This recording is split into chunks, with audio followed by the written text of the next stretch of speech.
सभी किसान साथियों का एक बार फिर से आपके अपने यूट्यूब चैनल एडवांस फार्मर में स्वागत है।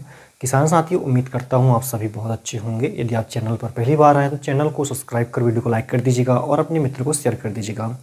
किसान साथियों, आज के इस वीडियो में हम आपको मूंग की उन्नत खेती कैसे करना है इस पर डिटेल में जानकारी आपको देने वाले हैं। किसान साथियों, मूंग बोने का सबसे उचित समय कौन सा होता है, वो कौन सी अच्छी वैरायटी है जिन्हें लगाकर हम 60 दिन फसल तैयार कर सकते हैं, वो सारी चीज़ें आपको बताई जाएगी। हमें इसमें कितनी सिंचाई की आवश्यकता होती है, कौन कौन से हमें खाद देना चाहिए, कौन कौन से कीट लगते हैं, कौन कौन सी इसमें दवाई का छिड़काव हमें करना चाहिए, ये संपूर्ण जानकारी आपको इस वीडियो के माध्यम से मिलने वाली है। किसान साथियों, यदि आप बताए गए तरीके से खेती करते हैं तो आप 1 एकड़ से लगभग 10 क्विंटल तक का उत्पादन बड़े आराम से ले सकते हैं। किसान भाइयों, सबसे पहले हम बात कर लेते हैं कि वो कौन सा उचित समय है जिसमें बोने से हमें अच्छा उत्पादन मिलता है।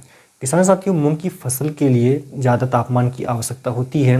लगभग 21 डिग्री सेल्सियस से अधिक का तापमान सबसे उचित माना जाता है। किसान भाइयों, हम कह सकते हैं कि मार्च का जो प्रथम सप्ताह होता है ये बोने के लिए सबसे उचित समय होता है। किसान भाइयों, यदि इसकी हम लेट बुआई करते हैं तो आगे चलकर जो खरीफ की फसल होती है उसके लिए हमें जो कि थोड़ा इंतजार करना होता है। यदि हम मार्च के पहले सप्ताह में बुआई कर देते हैं किसान भाइयों, तो अच्छे समय में हमारे खेत जो है खाली हो जाते हैं। किसान भाइयों, इसके अलावा हम बात करेंगे किस प्रकार की मिट्टी में हमें खेती करना चाहिए।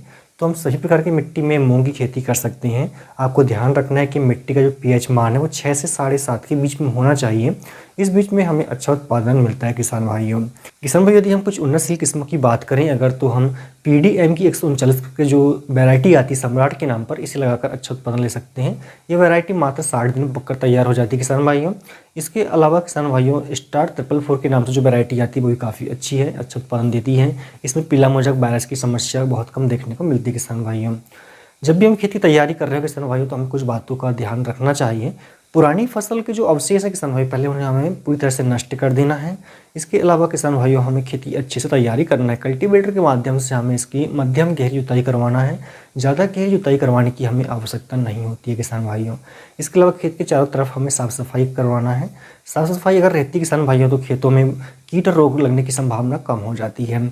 इसके अलावा किसान भाइयों, गर्मियों में जो गर्म हवाएं चलती हैं इनसे बचाने के लिए खेत के चारों तरफ हमें मक्के के पौधे लगाना चाहिए, या तो फिर ग्रीन नेट का यूज़ ज़रूर करना चाहिए। किसान भाइयों, जब हमारा खेत तैयार हो जाए किसान भाइयों, तो रोटावेटर चलाकर इसे आप समतल कर लें, मिट्टी भुरभुरी कर लें और सिडिल के माध्यम से इसकी बुआई आप करवाएं। किसान भाइयों, पंक्ति से पंक्ति की दूरी आप 9 से लेकर 12 इंच की रखें। पौधे से पौधे की दूरी 3 इंच की रखें। किसान भाइयों, अगर आप ये दूरी रखते हैं तो आपको 1 एकड़ में लगभग 10 से 12 किलोग्राम बीज की आवश्यकता होगी। बीज बोने से पहले आपको उपचारित अवश्य कर लेना है। किसान भाइयों, फंगिसाइड दवा से और कीटनाशक दवाइयों से, दोनों से ही आपको जो है उपचारित करना है। मार्केट में बहुत सारी दवाइयाँ मिलती हैं, उनसे आप जो है उपचारित कर सकते हैं। किसान भाइयों, यदि आप इस तरीके से बुआई करते हैं तो आपको बहुत अच्छा उत्पादन देखने को मिलेगा। किसान भाइयों, इसके अलावा आपको बता दें कि इसमें हमें ज़्यादा सिंचाई की आवश्यकता नहीं होती है। ज़्यादा सिंचाई करने पर रोग लगने की संभावना बढ़ जाती है। यदि हमारे पास में भारी ज़मीन है किसान भाइयों और हमने जो PDM सम्राट लगाई हुई है वैरायटी अगर, तो इसमें मात्र हमें 3 पानी की आवश्यकता होती है। यदि हल्की भूमि है हमारे पास में तो 4 से 5 जो सिंचाई की हमें आवश्यकता पड़ती है। किसान भाइयों, इस तरह से अगर हम मैनेजमेंट करते हैं तो काफ़ी अच्छे उत्पादन हमें देखने को मिलता है। इसके अलावा यदि हम कुछ रोग और कीट की बात करें तो सबसे ज़्यादा पीला मोजक वायरस, रस चूसक कीट और कुछ सुंडी इसमें देखने को मिलती है। किसान भाइयों, इनसे बचने के लिए हमें 3 इसमें छिड़काव करने की आवश्यकता होती है।